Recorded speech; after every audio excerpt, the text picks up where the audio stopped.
কখনো কখনো এটা ভেবে অবাক লাগে যে ভারতের প্রতিবেশী দেশ ভারত এবং পাকিস্তানের মধ্যে পাকিস্তানকে কিভাবে নির্বাচন করতে পারে। খবরটা বেরিয়ে আসছে নেপালকে নিয়ে। এটা সেই নেপাল যার জন্য ভারত সবচেয়ে বেশি কাজ করেছে। 2015 সালে যখন ভূমিকম্প হয়েছিল সেই সময় নেপালের কনস্ট্রাকশনের জন্য ভারত সরকার নেপালকে $1 বিলিয়ন অ্যাসিস্ট্যান্স দিয়েছিল, যার মধ্যে $250 মিলিয়ন পিওরলি গ্র্যান্ট ছিল আর অন্যদিকে $750 মিলিয়ন লাইন অফ ক্রেডিট ছিল। কোভিড-19 এর সময়ও ভারত সরকার 10 লক্ষ ফ্রি ভ্যাকসিন, পিপি কিটস, ভেন্টিলেটর এবং অক্সিজেন সিলিন্ডার আরো কত কি নেপালকে ফ্রিতে দিয়েছিল।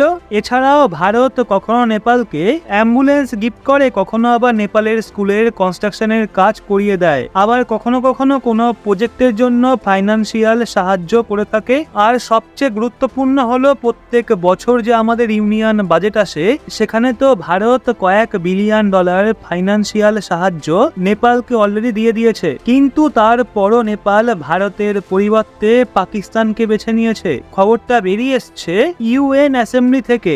এতদিন পর্যন্ত একা পাকিস্তান এই ডিমান্ড করছিল যে সার্ক সংগঠনকে পুনরায় রিভাইভ যাতে করা হয়, কিন্তু বাংলাদেশ থেকে শেখ হাসিনা চলে যাওয়ার পর অন্তর্বর্তী সরকারের হেড প্রফেসর মোহাম্মদ ইউনুস ভারতের সামনেই ডিমান্ড রাখা শুরু করেছে যে সার্ক সংগঠনকে পুনরায় রিভাইভ করতে হবে। এছাড়াও সার্কের মিটিং পুনরায় স্টার্ট হওয়া উচিত। কিন্তু এই লিস্টে পাকিস্তান এবং বাংলাদেশের পরে এখন নেপালের নামও যুক্ত হয়ে গেছে। ইউনাইটেড নেশন জেনারেল অ্যাসেম্বলিতে সাইডলাইন্সের ওপর বিভিন্ন গ্রুপের মিটিং হয়ে থাকে। সেখানে বিভিন্ন দেশের বিদেশ মন্ত্রী নিজেদের মধ্যে বাইল্যাটারাল মিটিং করে থাকেন। আর সেই সময় নেপালও এই ধরনের এজেন্ডা পুশ করে নিজেদের পাকিস্তান প্রেম দেখানোর চেষ্টা করেছে, কিন্তু ভারত সরকার নেপালের প্রপোজাল রিজেক্ট করে দিয়েছে।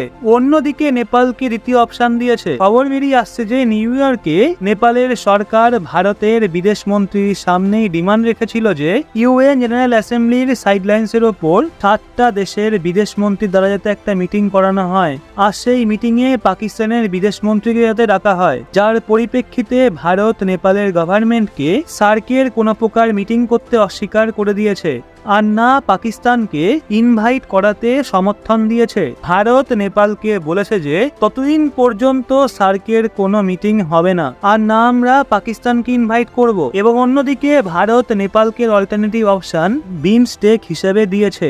সার্কে অল্টারনেটিভ হিসাবে ভারত বলেছে যে আমরা বিমস্টেক দেশের মিটিংকে হোস্ট করতে চাই। ইউএন জেনারেল অ্যাসেম্বলিতে স্যার জয়শঙ্কর ভারতের পক্ষ থেকে বিমস্টেকের সমস্ত দেশের ফরেন মিনিস্টারদের সাথে একটা মিটিং ডেকেছিলেন। আর খবর বেরিয়ে আসছে যে নেপাল, বাংলাদেশ সহ বিমস্টেক সংগঠনের সমস্ত দেশ এই মিটিং এ রিপ্রেজেন্টেটিভদের পাঠিয়েওছে।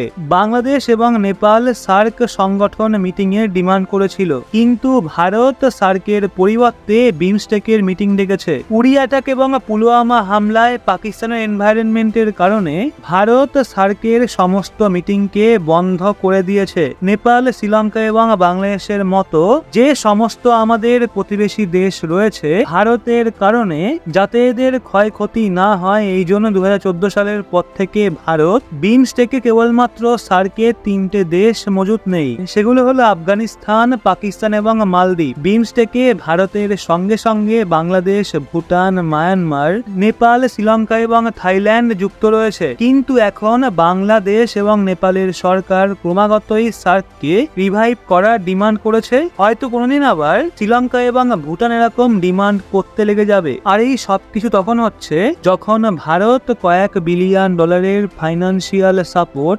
অ্যাসিস্ট্যান্স এবং গ্র্যান্ট সমস্ত প্রতিবেশী দেশকে এতদিন বিতরণ করে এসছে।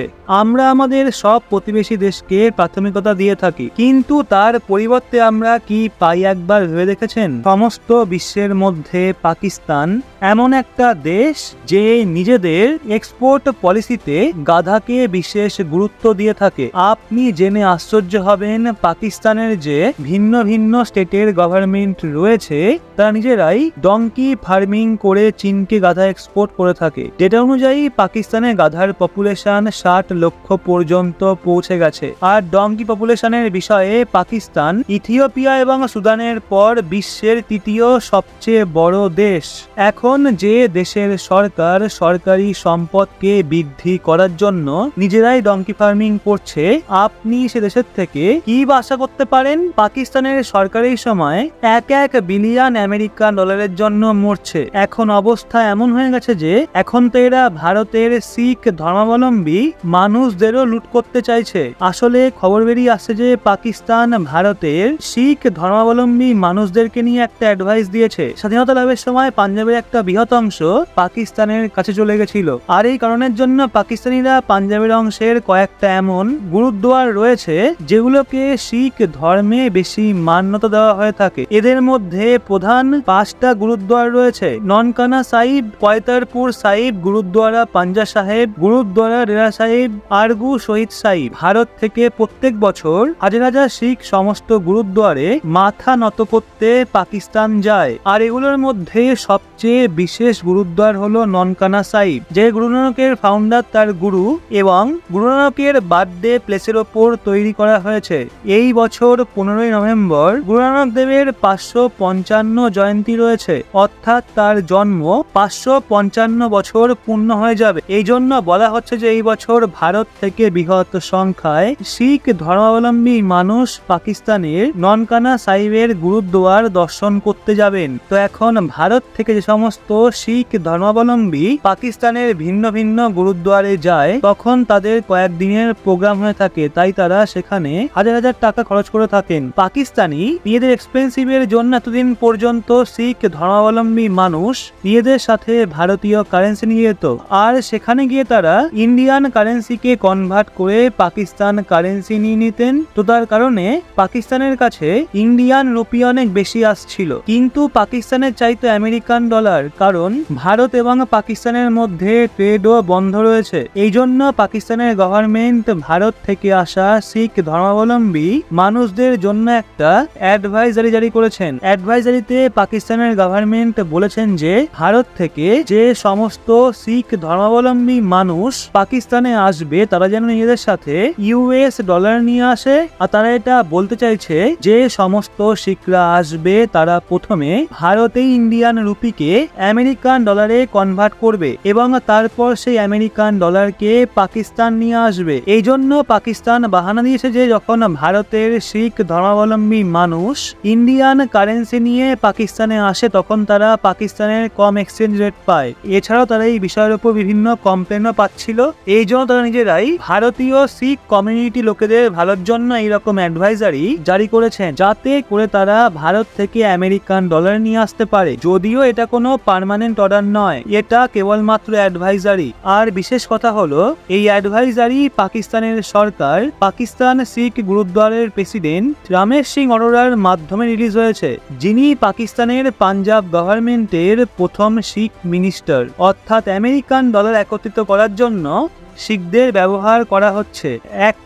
ডেটার তথ্য অনুযায়ী 2019 সালে যখন ভারত এবং পাকিস্তানের মধ্যে কাট্টারপুর করিডোরের সূত্রপাত হয়েছিল তারপর থেকে গত 5 বছরে 3 লক্ষের আশেপাশে শিখ ধর্মাবলম্বী মানুষ গুরুদ্বার দর্শনের জন্য পাকিস্তান গিয়েছিল। আর পাকিস্তানের সরকার এখন এই লোকজনদের থেকেও আমেরিকান ডলার আয় করার চেষ্টা করেছে, কারণ সমস্ত বিশ্বের মধ্যে সবচেয়ে strong reserve US dollar currency. যদি পার্টিশনের সময় শিখ কমিউনিটি সবচেয়ে বেশি গুরুত্বপূর্ণ এই সমস্ত গুরুদ্বারাকে ভারতীয় সীমা যদি নিয়ে আসা হতো তাহলে আজ এই দিন দেখতে হতো না। যদিও আমাদের ভাগ্য ভালো যে আমরা বর্ডারের এই দিকে জন্মগ্রহণ করেছি। তো আজকের জন্য এতটাই। এই বিষয়ে আপনার মূল্যবান মতামত কমেন্টে অবশ্যই জানান। আর এরকমই লেটেস্ট ইনফরমেটিভ ভিডিও পেতে চোখ রাখুন রহস্য বাংলার পর্দায়।